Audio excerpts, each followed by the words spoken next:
ما زعلتش، انا زعلان عليهم. شوف الجملة الكابتن محمود الخطيب قايلها من امتى واول مرة افهمها دلوقتي. لو جينا دورنا في قصة رمضان صبحي دي هنكتشف حاجة واحدة بس، ان ربنا يا ابني اسمه الحق واسمه العدل.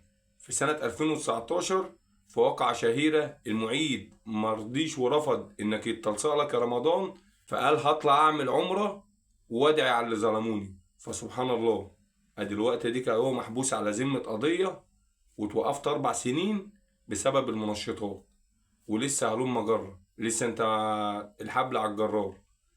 مش قصة شماتة، اللهم لا شماتة يا ابني، بس القصة كلها ان الله لا يضيع اجر من احسن عملا.